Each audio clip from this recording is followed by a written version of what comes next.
बिस्मिल्लाहिर्रहमानिर्रहीम रब्बि इश्रह ली सदरी वयस्सिर ली अमरी वहलुल उक़दतम मिन लिसानी यफ़क़हू क़ौली रब्बि ज़िदनी इल्मा रब्बि ज़िदनी इल्मा रब्बि ज़िदनी इल्मा आमीन। स्टूडेंट्स, आज जो हमारा टॉपिक है जी law of mass action. Law of mass action क्या है, आइए देखते हैं जी लॉ ऑफ मैथ सेक्शन को। पेपर पॉइंट ऑफ व्यू से बहुत ज़्यादा इंपॉर्टेंट क्वेश्चन है ये, ध्यान से समझिएगा और इसकी प्रैक्टिस क्लास में कीजिएगा। लॉ ऑफ मैथ सेक्शन वो कहते हैं the rate at which a substance reacts is directly proportional to the product of the active masses of the reacting substances। जी एक्टिव मैसेज क्या होते हैं और बेसिकली वो लॉ ऑफ मैथ सेक्शन की डेफिनेशन में क्या क्या रहा है।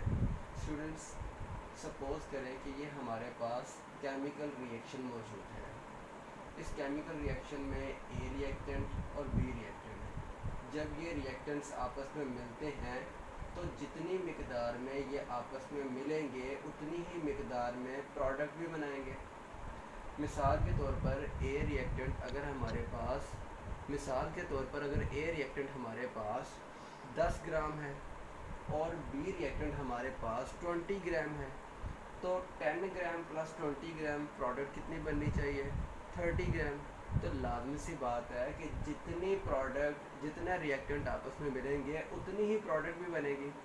तो स्टूडेंट उसी तरह से वो क्या कहते हैं जनाब कि आपके पास डायरेक्टली प्रोपोर्शनल होगा किसके, एक्टिव मैसेज के। अब असूलन तो यही है कि आपके पास होना तो यही चाहिए कि क्या ए और बी यानी 10 प्लस 20 ग्राम जब ये आपस में मिले तो प्रोडक्ट जो है वो आपके पास बने 30 ग्राम, जबकि ऐसा नहीं होता। क्यों? इसलिए क्योंकि ये 10 ग्राम इसके 10 ग्राम से ही बस मिलेगा और मिलकर 20 ग्राम प्रोडक्ट बनाएगा।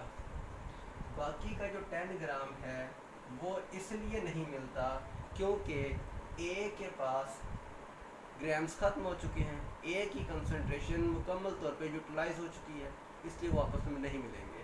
तो ए की जो एक्टिव मास था वो 10 ग्राम इसके 10 ग्राम से मिल लिया। ये थे एक्टिव मैसेज, इनके आपस में मिलने पर प्रोडक्ट आई। तो क्या कहते हैं कि जितनी कंसंट्रेशन एक्टिव मैसेज की होगी उतनी ही प्रोडक्ट हमारे पास आएगी, उससे ज़्यादा नहीं आएगी। उसके बाद देखें जी वो क्या कहते हैं, वो कहते हैं active message the number of moles of reactants and products taking part in a chemical reaction, जो मैंने अभी आपके सामने एक्सप्लेन किया एग्जाम्पल में। स्टूडेंट उसी तरह वो कहते हैं यूनिट्स इसकी क्या है, वो कहते हैं it is called the molar concentration and has units mole per decimetre cube. आप इसको मोल ये डॉट DM³ भी लिख सकते हैं। स्टूडेंट उसी तरह से सिंबल इसके क्या कहते हैं कि इसको हम रिप्रेजेंट करते हैं जनाब स्क्वायर ब्रैकेट से, स्क्वायर ब्रैकेट से हम रिप्रेजेंट करते हैं। अब मिसाल के तौर पे हमारे पास एग्जांपल है जी A + B और C + D इसके प्रोडक्ट्स हैं। तो वो क्या कहते हैं, वो कहते हैं कि जनाब ये रिवर्सिबल रिएक्शन होता है जनाब। तो KF और KR क्या है ये भी मैं आपको बताता हूँ।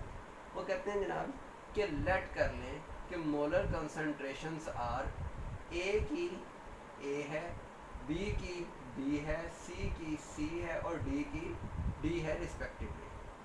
तो हम क्या करते हैं, हमारे पास वो कहते हैं जी according to the law of mass action कि K क्या है जी constant of the forward reaction और KR क्या है जी कांस्टेंट ऑफ रिवर्स रिएक्शन। वो कहते हैं जी according to the law of mass action rate of the forward reaction is directly proportional किसके, प्रोडक्ट ऑफ द या multiple of the molar concentration of A × B। अब ये प्रोपोर्शनलिटी साइन को ख़त्म करें तो इस इक्वल्स टू आ जाता है इसकी जगह पर और साथ में constant of the forward reaction आ जाएगा KF, बाकी same. Similarly rate of the reverse reaction is directly proportional to the multiple of the molar concentration of C × D। तो ये कहते हैं जनाब मोलर यहाँ पे प्रोपोर्शनलिटी साइन को अगर हम चेंज करते हैं तो इज इक्वल्स टू आ जाएगा और उसकी जगह पर KR यानी और equilibrium constant of sorry the constant of the reverse reaction.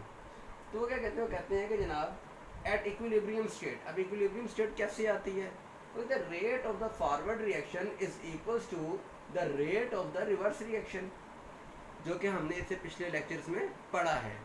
वो कहती है कि जनाब अगर rate of the forward reaction को देखें तो rate of the forward reaction की वैल्यू क्या आ रही है, K F into molar concentration A into the molar concentration B, ये आ गई इसकी वैल्यू। अब ये इज इक्वल हो गया किसके, rate of the reverse reaction की इसकी वैल्यू है K R into C into D, जनाब सिंपल।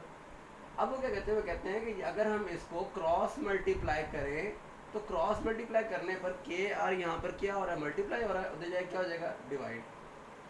ए इंटू बी इधर मल्टीप्लाई हो रहा है, उधर जाए क्या हो जाएगा, डिवाइड। तो हमारे पास वैल्यू क्या आएगी, K F over K R is equal to C into D over A into B.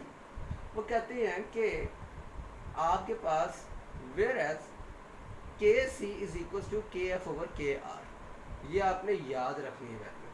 तो अगर K C is equal to K F over K R है तो हम ये कह सकते हैं कि K C is equal to C D over A B.